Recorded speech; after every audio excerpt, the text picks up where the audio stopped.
families in the game. Welcome to the family business. It's interesting. Like I said, a lot of these cases, your family actually get involved in the business. You know, it could be a sibling, it could be a cousin, it could be an uncle, it could be an auntie. A lot of cases, and especially right now with the millennials, because a lot of those millennials were raised by hustlers. You know, that's a fact. A lot of them was. So sometimes the hustle just being the family trait.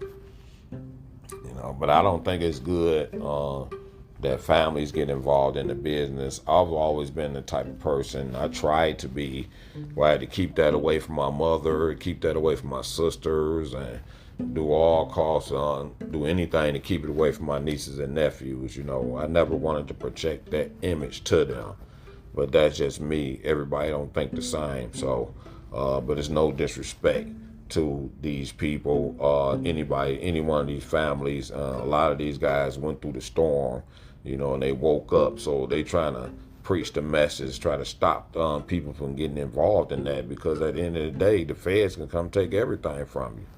That's a fact. Then you have to start all over again, you know. So I really like what the guys are doing nowadays. So but let's move on. Next I got on this list is the Davis family group. The three Davis brothers, Reginald, Dwayne, and Kenneth Ricardo, also known as Ricky, were small-time retailers with a dream and determination to make that dream come true. These guys actually lasted for a long time too, but again, they caught up in an indictment. In a dozen years, they had reached the heights, described by the government as among the elite in their field with connections on 4 continents. They expanded and diversified, and the money rolled in faster than they could spend it. The Davis Family Group, or DFG, as they came to be called by federal agents, grew from selling dime packs of heroin on Detroit street corners to one of the country's largest heroin and cocaine distribution rings. Yeah, that's one of the things about these guys. They were actually worldwide. They have said to have connections in Amsterdam, Turkey, and Holland. I know most people look at the Young Boys Incorporated as the most influential gang, but these guys were known to be actually supplying the YBI. And there's no telling how many other people they were supplying. But these guys was worldwide. They end up getting indicted. I believe they caused some indictments in them other countries as well. And that's really doing it big. So they went from the average person, like most people may start out, you know, just moving small packs, and found opportunity, you know, franchising. You know, it's just another business model. A lot of people don't understand when you actually get into that business. You have labels. I didn't realize these labels until I actually went to school. And some of these labels are manufacturing, distribution, logistics, and planning, you know. So if you can take that type of enterprising and take that information and apply it to something legit, you can still come off the same way. So it's just unfortunate that we feel that the drug trade is our way of getting there, and I understand all the oppression and suppression that sort of force families to look this way, and a lot of these things become addictive. These guys traveling around the world, that can get addictive. You know, they're going directly to these sources, the most purest form of these drugs, and they bringing them in. You know, so it's when the feds come into play, that means you really do making some noise. You know what I'm saying? So these guys were doing it on a major scale. So, and you know, they starting to come out more with their stories, and they want to tell people not to get involved in this game, just like the rest of these guys. While getting brown Mexican heroin from his California connection, Davis, according to grand jury testimony, had developed international services. By 1977, Davis had reversed roles with his San Francisco connection and was selling her between 16,000 and 32,000 worth of heroin a month. That was his original connection. Then he turned around and started selling to her. It can happen like that. That was out there on the West Coast. So they had a West Coast base, Beverly Hills mansion. That's doing it big. If y'all ever been to Beverly Hills, that's doing it big. But it costs in California like that anyway. I believe a lot of stars and celebrities and stuff like that live in Beverly Hills. In February 1980, Dwayne Davis, now 29, made a heroin deal with the DEA informer. Federal agents said Dwayne Davis was driving a yellow Cadillac Eldorado, registered in the name of Sylvester Seal Murray, one of the architects of the Young Boys Incorporated. Yeah. Seal Murray is one of the important figures of the Young Boys Incorporated. And so was Wonderful Wayne. So those guys were all, Seal was a part of the Young Boys Incorporated thing. The brothers were willing to pay an introduction to American expatriates and a Dutchman running a smuggling operation in Amsterdam. One of the Americans later bragged that the introduction was worth $10,000 to $20,000. So they paid to get introduced to these connects, which is cool. That's just being aggressive in business. Well, I'm not saying selling drugs is cool, but I'm saying being aggressive in business, that's cool. So you got the Davis family group. Worldwide, man, they had a long run. 10 years, that's a long time in that game. On average, you'll last about 3 years in that game. So the next on that list is the Buntram brothers from the infamous Pony Down crew. Here's another crew that's synonymous with the Young Boys Incorporated. They're like parallel crews. There was a lot of similarities from these guys, from these crews. But in other cases, it was brothers. And the two brothers kicked this crew off, and I don't think they got along with YBI like that on that level. But yet again, this is another one of those legendary crews started by brothers. The Pony Down crew started around the same time as YBI by Leroy Gunn Buntram. The crew, according to Chief Hart's records, was the gang, in addition to YBI in Detroit in 1982 when YBI was taken down. That gave Pony Down citywide influence. I don't know why they keep always talking about when Young Boys Incorporated went down, they left this vacuum where it reached all the way on the east side. I read some other story they were saying that when Young Boys Incorporated went down, they left this wide open. Yeah, maybe over there where they was from, but that stuff didn't reach the east side like that.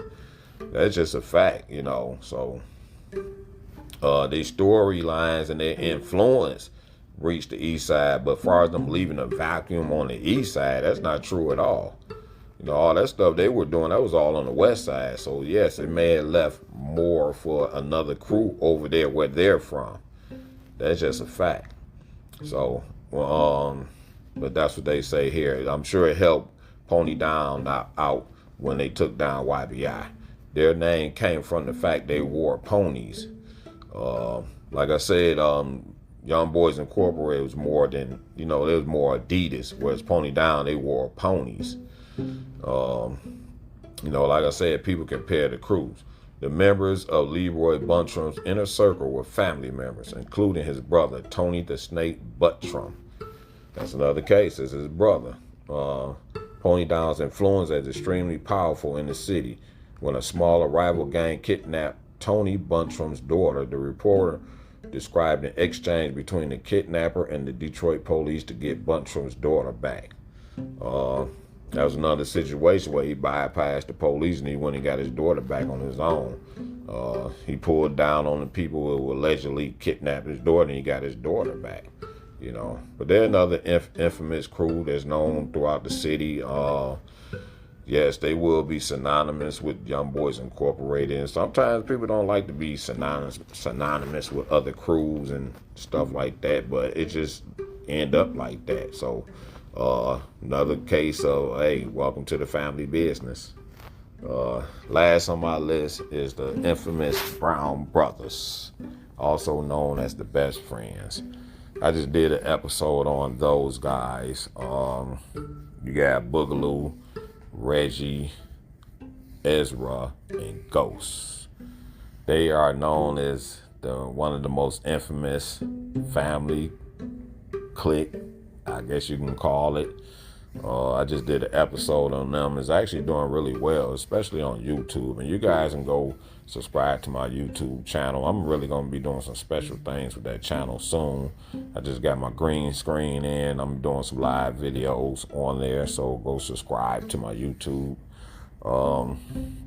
Like I said, yeah, I did an episode on these guys. Again, it's four brothers starting in the family business. I guess it's one of them cases where you have to get the people you may trust the most. And at the end of the day, it's not a good result. Boogaloo ended up getting killed. Reggie doing life in prison, and the other two brothers got killed. So three of the brothers end up getting murdered, and one is doing life in prison. But they did build up a reputation that'll last a lifetime in the streets, just for their infamy. They sold a lot of dope, all up and down the I-75 corridor on the East Coast, down in the South, and they just had that violent nature to them that overshadowed the crew, which means the rest of the crew, they were about it. So, but they were the leaders of the crew. But it wasn't just them, even though they may get the notoriety for the best friends. They did create the crew, but there was a lot of them involved in that crew. And even some of the other people that was involved in that crew, they family members got involved in that. So, yeah, man, a lot of times your family get involved in that stuff. A lot of times your family, you fall out with your family over this game. You become enemies with families. Families become enemies in the game. You have brothers shooting at brothers like they come from the same mother. Then another crew, I'm an honorable mention is Big Meech and Southwest T. Here's another two brothers creating a big empire. But if you look at all these families and you start crunching the numbers, you're like, man, that was $1 trillion right there. Just Big Meech and Southwest T alone, that's $1 billion. And then you not even add the rest of these stuff in there. Furtado brothers, the Chambers brothers, the Brown brothers, DFG, the Butcham brothers. Just crunch the numbers. Look at the money that they seen and put their hands on.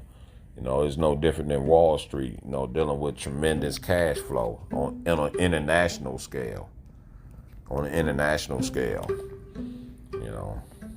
It's interesting if you really think about it. So that's one of the holes in the game that families do get involved in this.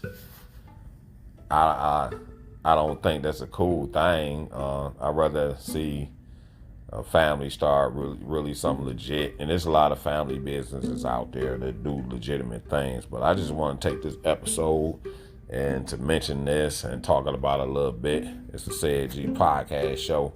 If you share this episode, subscribe to this podcast.